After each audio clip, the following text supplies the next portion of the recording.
계시록 11장입니다.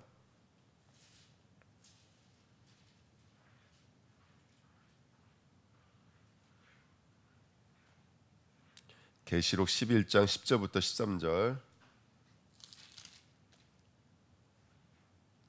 같이 읽겠습니다. 3일 반 후에 하나님께로부터 생기가 그들 속에 들어가매 그들이 발로 일어서니 구경하는 자들이 크게 두려워하더라. 하늘로부터 큰 음성이 있어 이리로 올라오라 함을 그들이 듣고 구름을 타고 하늘로 올라가니 그들의 원수들도 구경하더라. 그때 지진이 나서 성 10분의 1이 무너지고 지진에 죽은 사람이 7천이라. 그 남은 자들이 두려워하여 영광을 하나님께 돌리더라. 아멘. 기도하겠습니다. 하나님 감사합니다. 오늘도 귀한 새벽으로 인도하신 하나님의 말씀을 통해서 하나님의 길을 걸어갈 수 있도록 축복하여 주옵소서. 감사드리며 예수 그리스도의 이름으로 기도하옵나이다. 아멘. 아담은 강단 말씀에 아담은 130세에 자기 모양 자기 형상대로 형상과 같은 아들을 낳아 이름을 셋이라 하였고 이렇게 성경을 말하고 있습니다. 세월을 이길 수 있는 사람은 아무도 없습니다. 우리가 어저께도 우리 포럼하는 시간이 있었는데 우리가 열심히 훈련받고 열심히 연단받고 준비를 해도 어느 순간 돌아가는 것은 나의 자리로 돌아가는 것은 금방이라는 것이죠. 그래서 내가 어저께 우리 귀한 전원님이 그렇게 표현하시더라고요. 줄을 꾹 당겨가지고 고무줄을 당겨가지고 걸어놓는데 한참 걸린대요. 근데 나로 돌아갈 때는 탱 하고 돌아가 버린다는 것이죠. 그래서 어저께 막 같이 말씀 포럼하면서 은혜를 받았는데 이 땅은 계속 나도 모르게 사람의 형상으로 돌아가거든요. 땅의 형상으로 돌아갈 수밖에 없습니다. 그래서 우리가 계속 영적인 싸움을 해야 되는데 그 영적인 싸움에 있어서 부활과 나는 어떤 관계가 있는지 오늘 말씀을 통해 좀 점검하는 시간이 됐으면 좋겠습니다. 오늘 계시록 11장에 보시면 두 증인에 대한 이야기가 나옵니다. 11절에 보시면 11장 1절에 보시면 또 내게 지팡이 같은 갈대를 주며 말하기를 일어나서 하나님의 성전과 제단과 그 안에서 경배하는 자들을 측량하되 성전 바깥 마당은 측량하지 말고 그냥 두라. 이것은 이방인에게 주었은즉 그들이 거룩한 성을 42달 동안 짓밟으리라. 내가 나의 두 증인에게 권세를 주리니 그들이 굵은 베옷을 입고 1260일을 예언하리라. 그들은 이 땅에 주 앞에 서 있는 두 감람나무와 두 촛대니 만일 누구든지 그들을 해하고자 하면 그들의 입에서 불이 나와서 그들의 원수를 삼켜버릴 것이요 누구든지 그들을 해하고자 하면 반드시 그와 같이 죽임을 당하리라. 그들이 권능을 가지고 하늘을 닫아 그 예언을 하는 날 동안 비가 오지 못하게 하고 또 권능을 가지고 물을 피로 변하게 하고 아무 때든지 원하는 대로 여러 가지 재앙으로 땅을 치리로다. 아멘. 두 증인이 첫 번째 1절부터 2절에 보시면 뭘 하는 사람이라면 말씀을 가지고 성전을 측량하는 사람이라는 거예요. 저와 여러분들 이야기하는 겁니다. 여기 뭐 물이 피가 변하기도 하고 뭐 하늘을 닫기도 하고 이거 누구 얘기하는 거라면 우리가 다 알고 있는 사람들이에요. 뭐 여호수아, 모세, 그 다음에 수르바벨과 총독 수르바벨과 제사장 여호수아, 그죠? 그 다음에 연기하면 누가 생각나세요? 다윗도 생각나기도 하고 여호수아도 생각나기도 하고 연기하면 그러니까 이런 역사들이 우리에게 있다라는 거예요. 누구 얘기라면 저와 여러분들의 이야기입니다. 저와 여러분의. 그래서 구약 사람들은 지금 우리에게 주시는 뭐라 그래야 될까요? 어떤 앞서가 있는 모델들이잖아요. 그 사람들이 했던 일들은 우리에게도 동일하게 있는 거예요. 우리도 동일하게 땅을 치는 거예요. 옷으로 땅을 치고 그 다음에 하늘을 열기도 하고 닫기도 하고 이 땅에 물을 피가 되게 만드는 모세와 같이 그 나일강을 피로 만들었던 것처럼 우리도 동일하게 그 응답을 누리며 가는 줄 믿습니다. 두 감람나무에 촛대가 연결되어 있는 수르바벨과 여호수아처럼 저와 여러분들이 기름 부음에 그리스도랑 기름 부음의 관이 연결되어져 있는 저와 여러분들은 이 땅에서 복음을 증거하는 자로 성전을 건축하는 자들로 쓰임 받습니다. 그리고 우리는 특별히 1절, 2절에 있는 말씀처럼 말씀을 가지고 측량하는 거예요. 이 측량이라는 말은 정확하다는 뜻이 있지 않습니까? 그러니까 우리는 어떤 사람이야 정확한 복음을 가지고 성전은 건물이 아닙니다. 우리 자신들을 말하는 거예요. 우리 자신들. 그러니까 에녹에게 있어서는 무두셀라가 성전을 가지고 측량하는 거예요. 정확한 복음 말씀을 가지고 이 아이에게 겹치는 시간 동안 뭐 했다 그랬죠? 겹치는 시간 동안. 그 겹치는 시간 동안 이 복음에 대해서 우리 아이들에게 전달해 주는 거예요. 그게 우리가 해야 될 역할이라고요. 아담은 200년이라는 시간 동안 누구랑 겹쳤냐면은 에녹이랑 겹쳤다고요. 그럼 그 겹치는 시간 동안 우리가 이렇게 살 수밖에 없었던 이야기들이 전달되어지는 거예요. 그때는 성경도 없었고 핸드폰도 없었고 컴퓨터도 없었기 때문에 아버지의 입술이 아니면 말씀이 증거될 수 있는 방법은 없는 거예요. 근데 그런 구약의 사람이나 지금 2023년을 살고 있는 우리들이나 똑같은 증인이에요. 두 증인 그리니까 숫자적 증인을 말하는 것이 아니라 성경에서 말하는 두 증인은 증거를 가진 증인들인 거예요. 하늘문을 닫기도 하고 열기도 하고 물이 피가 되기도 만드는 그 증거를 가지고 있는 권세를 가지고 있는 증인입니다. 근데 우리 똑같잖아요. 뱀을 집어 올리며 무슨 독을 마시지라도 해를 입지 아니하며 내 이름으로 귀신을 쫓아내며 병든 사람에게 손을 얹은즉 나으리라. 우리의 이야기라고요.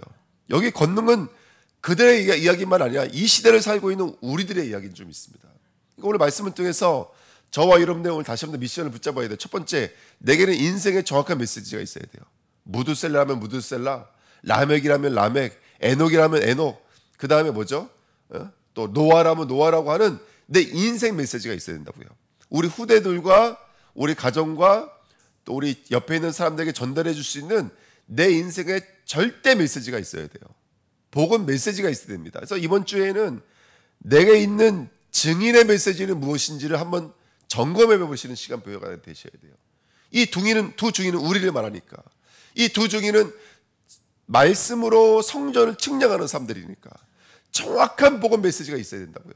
정확한 복음 메시지로 지금 이렇게 되면 흙이야, 이렇게 되면 땅이야, 이렇게 되면은 불이야, 불, 연기야, 그렇죠? 심판이야 라고 말해줄 수 있는 정확한 메시지가 내 안에 정리가 되셔야 돼요. 다행히 우리는 또 구원의 길이라고 아주 귀한 메시지가 있지만 어쨌든 내게 주신 복음 메시지가 정리가 잘 되셔야 됩니다. 그 은혜를 누리시고요. 그 다음에 그 복음 메시지를 우리가 측량해 줘야 돼요. 말씀을 전달하고 말씀을 가르치고 그 말씀의 원리대로 살아갈 수 있도록 우리가 권면하고 사랑하고 이끌어주고 또 밀어주고 하는 역할들이 저와 여러분들이 해야 될 일들인 줄 믿습니다. 자, 그런데 중요한 건 뭐냐면 7절부터 다시 한번 더 볼게요. 7절부터 10절 보시면 그들이 그 증언을 마칠 때 무정예로부터 올라오는 짐승이 그들과 더불어 전쟁을 일으켜 그들을 이기고 그들을 죽일 터인즉 그들의 시체가 큰 성 길에 있으리니 그 성은 영적으로 하면 소돔이라고도 하고 애굽이라고도 하니 곧 그들의 주께서 십자가에 못 박히신 곳이라. 백성들과 족속과 방언과 나라 중에서 사람들이 그 시체를 사흘 반 동안을 보며 무덤에서 장사하지 못하게 하리로다. 이 두 선지자가 땅에 사는 자들을 괴롭게 한 고로 땅에 사는 자들이 그들의 죽음을 즐거워하고 기뻐하여 서로 예물을 보내리라 하더라. 아멘. 자, 지금도 여러 가지 이야기가 짬뽕되어져 있습니다. 이거는 사도 요한의 깊이예요. 성경에 대한 깊이예요. 자, 한번 차근차근 말씀드리면 여기 짐승들이 나와요. 다니엘서 7장에 보시면 네 마리의 짐승은 우리가 잘 알고 있죠. 누구를 말하는 거예요? 네 마리의 짐승은 당시의 강대국들을 말하는 거예요. 어떤 나라냐 굳이 알 필요가 없어요. 그때 이야기는 지금도 동일하게 이루어지고 있어요. 지금도 강대국들에 의해서 모든 문화 문명 사실은요 종교 우상이 움직여지잖아요. 강대국에 의해서 여기서 말하는 것은 로마, 바벨론, 그 다음에 메데, 바사를 말하는데 지금 우리나라가 여러분 지금 이 시대가 이태리가 강대국은 아니잖아요. 그렇죠? 그러니까 그 시대의 강대국이었다고요. 근데 이 강대국 때문에 누가 죽임을 당하는 거예요? 중인들이 죽임을 당해요. 그렇죠? 근데 어디서 죽임을 당한다고요? 소돔이라고도 하고 애굽이라고도 하고 그곳이 어디라는 거예요? 예수 그리스도께서 십자가에 못 박히신 곳이라는 거예요. 야, 이곳은 지금 지도상으로는 장소가 겹치지 않아요. 의미적으로는 같아요. 근데 하나님의 사람들이 어려서 순교당하고 어려서 핍박을 당했다면 그렇게 물이 교환이 많이 일어났던 다시 말하면 세상 힘, 세상 경제, 세상 어떤 이런 이익의 것들이 움직이고 있는 것들이 사실은 증인들을 핍박하더라는 거예요. 그러니까 지금 이 말씀을 가지고 한번 우리에게 적용해 보시자고요. 여러분, 우리에게 하나님께서는 이 세상이라고 하는 것을 우리에게 여정으로 주셨습니다. 여기 읽다 보면은 뭐 사흘 반 이런 말 나오죠. 1260일. 그다음에 좀 이따 나와요. 4달 42개월. 이거 다 똑같은 숫자예요. 1260일이나 4달 42개월이나 계산해 보면 다 3년 반이에요. 3년 반. 그럼 3년 반은 뭘 예표하는 거냐면 예수님의 공생애를 예표하는 거. 그러면 우리도 그 공생애를 걸어가야 돼요. 우리도 그 공생애를 걸어가야 돼요. 그래서 이 땅은 증인들을 공격하는 모습으로 있습니다.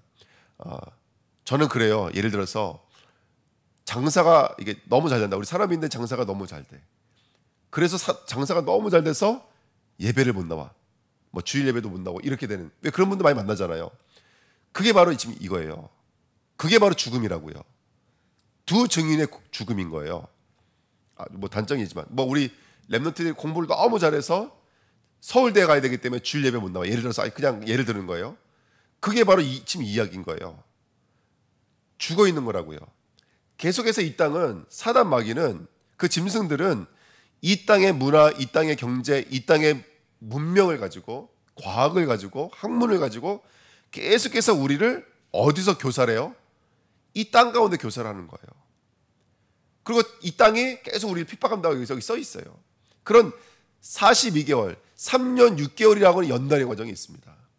저는 이런 생각을 해요. 우리 정말로 복음을 받은 게 맞고 정말 우리가 예수를 믿어서 구원받은 하나님의 자녀가 맞다면 바로 천국에 가면 되는데 왜 이 땅에서 증인들이 핍박받는 3년 6개월 예수님의 공생애와 같은 그런 연단의 과정을 우리에게 주셨을까?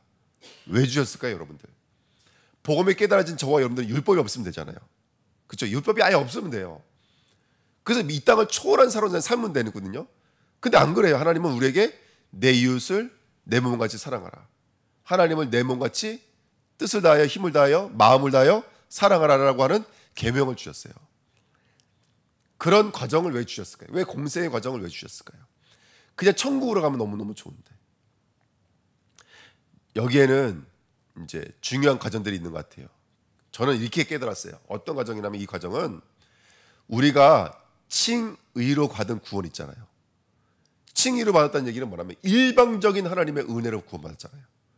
우리가 구원받았을 때 우리가 알고 구원받았습니까? 모르고 구원받았습니까? 우리가 대부분 모르고 구원받았어요. 인간의 문제가 뭐고 그리스도가 뭔지 모르고 구원받았어요. 그런데 구원받는 자가 이 땅에 살아가면서 뭘 깨닫는 것이죠? 복음이 무엇인지를 입체적으로 깨달아가요. 죄가 무엇인지를 알고 사단이 뭔지를 알고 복음이 뭔지를 알아가요. 처음에 저는 구원받았을 때 제 구원은요 신비주의, 율법주의, 인본주의였어요. 제 친구들에게 복음 전할 때 이게 뭐래요? 복음 전할 때니까요. 야, 교회 가니까 너무 좋아. 옷도 생기고 차도 생겨. 제가 그렇게 자랑하고 다녔다니까요. 그때는 그게 제 믿음이었어요. 예수 믿으면 병이 고침받아. 예수 믿으면 물질이 생겨. 이게 제가 처음 구원받았을 때 제가 받았던 은혜였어요. 근데 시간이 조금씩 가면서 여물어져 가더라고요. 어떻게 여물어져 가냐? 돈을 주시지 않아도. 때로는 내게 문제가 있고 어려움이 있어도 뭐라 그래야 될까요? 신앙은 점점 이 땅과는 상관없이 여물어져 가요. 그러니까 이 땅은 뭐냐? 전 어저께도 포럼하면서 그거 고백했지만 이 땅은 찬양의 제목들을 얻는 시간이에요. 찬양의 제목들을. 우리 천국 가서 하나님을 찬양해야 될 찬양의 제목을 찾는 시간이에요. 여러분, 모세가 홍해 바다를 건너서 뭐 했죠? 찬양했습니다. 그 찬양의 내용이 뭐예요? 우리를 지금까지 구원해서 이렇게 이끌어 주신 하나님에 대한 경험과 하나님에 대한 체험들이 찬양이었다고요. 사무엘상 2장의 내용이 뭐죠? 한나의 찬양이에요. 너무너무 괴로웠던 그 한나가 하나님을 경험하고 나서 죽이기도 하시고 살리기도 하시고 가난하기도 하시고 부하기도 하시고 우리 높이 들기도 하시고 내리기도 하시고 이게 한나의 고백이었다고요. 우리는 이 땅에서 3년 6개월이라고 하는 시간표 동안 1260일 42개월이라고 하는 시간 또 짧게 말할 때는 4일이라고 하는 시간 동안, 4일 반이라고 하는 시간 동안 우리는 뭐 하는 거냐면 찬양의 제목들을 쌓아가는 시간표인 거예요. 찬양의 제목들을. 우리가 천국 가서 하나님을 찬양해야 돼. 그 찬양의 제목들을 우리는 이 시간에 하나님 앞에 배우고 깨닫고 경험하고 있는 줄 믿습니다. 그래서 우리는 찬양 가면요, 지금 이 땅에서는 우리가 눈에 보이는 상급 안 보여요. 눈에 보이는 면류관 안 보인다고요. 하지만 거기서 우리가 했던 하나님의 수많은 이 연단과 훈련의 과정들이 우리가 천국 가서는요, 정말 하나님을 찬양하기에 평생을 찬양하기에 부족함이 없을 제목들로 우리 안에 쌓여지는 줄 믿습니다. 그 저는 어떻게 말씀 묵상하면서 정말로 낙심해야 될 이유가 하나도 없다. 좌절해야 될 이유가 하나도 없다. 하나님은 살아계시다. 하나님 역사하신다. 우리 김선미 선생님이 지금 코로나 때문에 지금 있는데 그 음압 병실이라고 그러잖아요. 거기는 창문을 못 열게 만들어요. 근데 우리 성도님은 가장 힘든 것 중에 하나가 뭐냐면 이게 폐쇄적인 것에 되게 힘들었어요. 그래서 엘리베이터도 혼자 못 타시는 분이시거든요. 근데 아무도 없는데 그 병실을 혼자 폐쇄되어져 있는 공간이 있으니 얼마나 힘들겠어요. 그래서 제가 이제 자주 전화 드리고 말씀 이제 기도해드리고 이렇게 하거든요. 너무너무 힘드시니까. 그래서 남편이 왔어요. 내가 일주일 동안 같이 있겠다고. 근데도 병원에서 안 된다는 거예요. 기존사 안 된다는 거예요. 너무너무 힘들고 어려운 상황인데, 그럼 제가 이제 뭘 가지고 포럼을 해주는 거냐면, 지금까지 제가 성도님 만났던 이야기를 쭉 해드렸어요. 저 만나가지고 지금까지 우리가 수많은 고비가 있었고 수많은 위기가 있었잖아요. 예? 막 병원에서 넘어져서 뼈가 부러지기도 하고 값싸선 수술을 받기도 하고, 이번에도 코로나가 그동안 안 걸려고 몸부림쳤는데 이번에 코로나가 걸렸거든요. 근데 이틀 만에 열을 이겨버렸어요. 그러니까 그랬어요. 선생님 보십시오. 한번 뒤돌아보십시오. 하나님 함께하고 있지 않습니까? 제 동기는요, 나이랑 몇 살 차이도 안 나는데, 이 동기는요 코로나 걸려서 병원에 6개월 입원하고 있었어요. 6개월 동안 입원했어요. 코로나가 빠지지 않아서 측정해보면 또 코로나 양성이 나오는 거예요. 그러니까 퇴원을 못했어요. 그때 친천지파에 일어났을 때 대구에서 지금 목회하고 있거든요. 그때 걸려가지고 6개월 동안 병원에 입원했어요. 거의 죽다 살아났어요. 지금도 후유증으로 너무너무 힘들어해요. 근데 우리 김선미 선생님은 너무너무 몸이 약했어요. 근데 지금 보니까요, 수면제 그 다음에 진통제 다 끊었대요. 이거 어쩔 수 없대요. 지금 이거 코로나 이거 이겨내려고. 그러니까 내가 볼 때는 기적이고 역사고 응답인 거예요. 그러니까 이걸 계속 포럼하는 것 같이요. 성도님 보십시오. 지금까지 하나님께서 함께 하셨습니다. 지금까지 인도해 주셨습니다. 그래서 우리가 그렇게 두려워했던 코로나 막상 걸려보니까 이틀 만에 열이 가라앉더라는 거예요. 이거 웬만한 건강한 사람보다도 지금 더 코로나를 잘 이기고 계시는 거예요. 그래서 지금 이 폐쇄증도 성도님 그 마음과 생각에 하나님을 묵상하시고 하나님을 계속 되뇌이면서 이거 이겨내시면 어느 순간부터는 폐쇄증도 더 이상 이제는 문제가 되지 않을 것입니다. 그래서 제 마음속에 이걸 확인하게 되더라고요. 우리가 이 땅의 연단과 땅의 이 연수가 있는 것은 뭐냐면 정말로 하나님을 경험하고 하나님을 체험하기 위한 여정의 과정입니다. 그리고 이 내짐승이 뭐냐면 사자, 표범, 곰, 독수리예요. 얼마나 무서운 짐승들입니까? 그것들이 공격해 들어온다고요. 하지만 여러분 우리가 죽는 것 같지만 죽는 게 아니라니까요. 우리가 승리합니다, 여러분들. 궁극적으로 우리가 이겨요. 이게 계시록이 말하고 있는 거예요. 그게 바로 13절 아까 우리가 읽었던, 우리가 11절부터 읽었던 13절까지 읽었던 말씀입니다. 자 보십시오. 이거 중요합니다. 자 이렇게 써 있어요. 3일 반 후에 이렇게 써 있어요. 어쩔 때는 42달이라 했다가 어쩔 때는 1260일이라 했다가 어쩔 때는 3일 반 후에 이렇게 말할 때는 이게 의도가 있어요. 3일 반이라고 말할 때는 그 연단의 과정이 길다 짧다. 짧다라는 것을 표현할 때는 3일 반이라고 써요. 길다라는 것을 표현할 때는 42개월, 1260일 이런 식으로 써요. 그러니까 그 과정이 길다 안 길다? 길지 않다. 쑥 지나간다. 우리 이 땅에서 정말 열심히 복음 전하고 선교하고 성전 건축하고 있는 그 연단의 과정이 때로는 길어 보이지만 쑥 지나간다. 쑥 지나간다. 어느 순간 천국 간다. 800년을 살고 900년을 살아도 쑥 지나간다. 그건 영원의 삶에 비하면 점에도 불과하지 않는다. 쑥 지나간다. 쑥 지나가는 줄 믿습니다. 자, 한 가지만 기억하시면 됩니다. 11절 다시 읽을게요. 3일 반 후에 하나님께로부터 뭐가 그들 속에 들어가요? 생기가 그들 속에 들어가요. 이거 하나만 찾으면 돼요. 우리는 이 땅에서 그리스도의 생기가 내 안에 들어오시면 끝나버리는 거잖아요. 그런데 이게 역사적으로도 마찬가지고 묵시적으로 마찬가지인 거예요. 이번 주 강단 말씀은 묵시적 부활에 대해서 말씀드린 거예요. 우리가 이 땅에서 부활. 궁극적 부활은 언제 일어나죠? 예수님 재림하신 다음에 궁극적 부활은 일어나요. 이 땅에서는 한 가지만 하시면 돼요. 예수의 생기가 들어오시면 돼요. 근데 묵시적 부활도 마찬가지인 거예요. 이 땅에서 부활도 마찬가지인 거예요. 내가 정말로 어쩔 때는 힘들어요. 낙심되어지고 우울하고 막 그래요. 그러다가도 예수님의 생기가 내 안에 들어오고 거기에 메시지를 찾으면 우리 어떻게 되죠? 자유를 누리잖아요. 행복을 누리잖아요. 승리를 누리잖아요. 그렇죠? 여전히 곰과 사자가 내가 공격하고 있지만 그래도 자유를 누리잖아요. 그게 증인의 삶입니다. 생기가 들어오셔야 돼요. 그들의 발로 일어서니 구경하는 자들이 크게 두려워하더라. 이 구경하는 자들은 이 땅의 강대국들을 말합니다. 발로 일어서니, 자, 달리다곰처럼 다비다곰처럼 일어나셔야 돼요.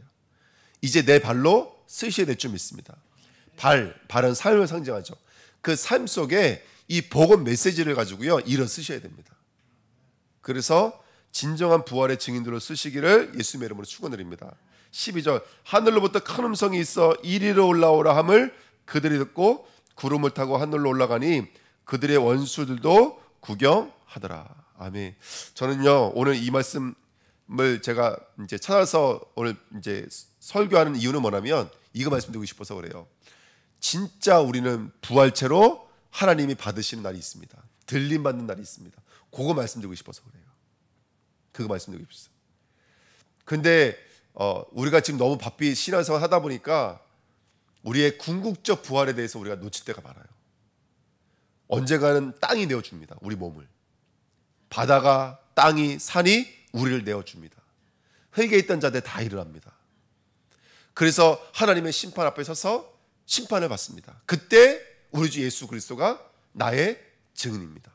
이 사람은 예수를 믿는 사람입니다.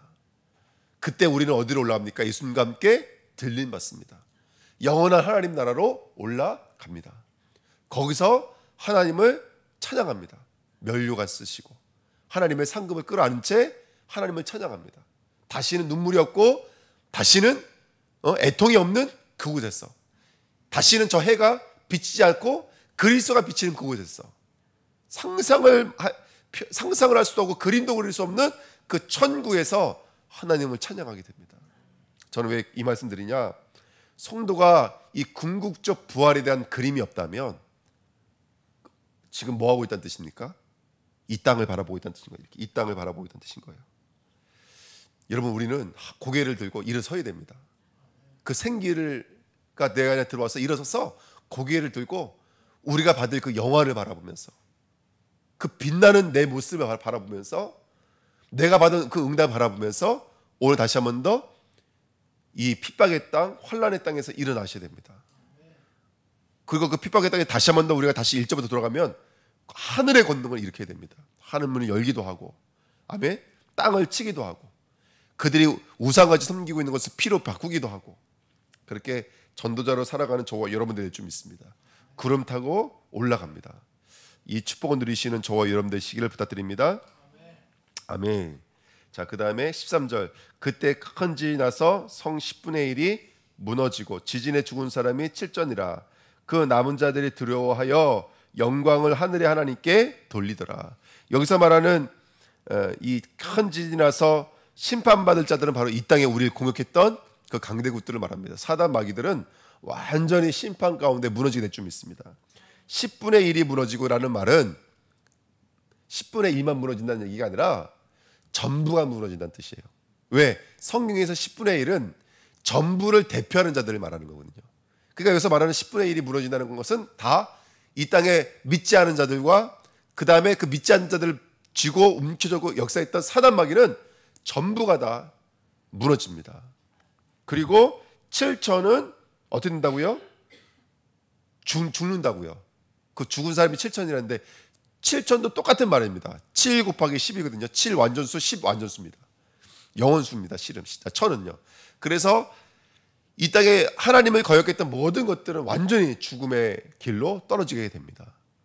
여러분 이렇게 무서운 메시지를 바라보시면서 저와 여러분들은 오늘 위를 바라보시는 하나님의 사람 되시길 축원드립니다. 아멘. 그리고 우리가 이 땅에서 우리가 환난과 연단이 있다라는 거 우린 두려워할 이유가 없고 더 큰 찬양의 메시지들을 찬양의 내용들을 우리가 찾는 시간인 줄 믿습니다. 아멘. 그래서 그 찬양을 잘 구비해 두셨다가 천국에서 다시 만나셔서 마음껏 하나님을 찬양하는 저와 여러분 되시기를 예수님의 이름으로 부탁드립니다. 아멘. 그리고 3일 반이라고 말했던 것처럼 그 기간은 짧습니다. 절대로 길지 않습니다. 969세를 살았던 무두세라도 아마 화사같이 지나갔다고 고백하면 갔을 거예요. 그렇죠? 그렇기 때문에 오늘 우리는 그 일들을 잘 감당하시면서 생기를 가지고 묵시적 부활의 축복을 누리면서 오늘 일어나십시오. 그래서 오늘 보좌를 열기도 하고 할렐루야, 시공간을 초월하기도 하면서 정말로 전무후무한 응답을 가지고 237 땅끝까지 이르러 증인 되시는 하나님 사람 되시기를 축원드립니다. 예, 기도하겠습니다. 하나님, 마지막 때를 살고 있습니다. 하지만 우리는 감각이 없습니다. 오늘 말씀을 통해서 우리 영혼을 깨워주시니 감사드립니다. 때로는 사자가 무는 것 같고 독수리가 공격하는 것처럼 보이지만 우리는 실패하지 않습니다. 죽지 않습니다. 오히려 일어서게 되는 줄 믿습니다. 일어서서 하나님이 역사하시는 것을 경험하고 체험하는 줄 믿습니다. 내게 주신 연수는 내게 주신 복음의 비밀을 잘 정리하고 그 응답을 우리 후대들에게, 내 이웃들에게 증거하라고 주신 시간표인 줄 믿습니다. 그 미션을 잘 감당하면서 말씀으로 성전들을 잘 측량하면서 그렇게 행복한 여정을 가는 부활의 사람들로 쓰임받도록 역사하여 주옵소서. 감사드리며 예수 그리스도의 이름으로 기도하옵나이다. 아멘.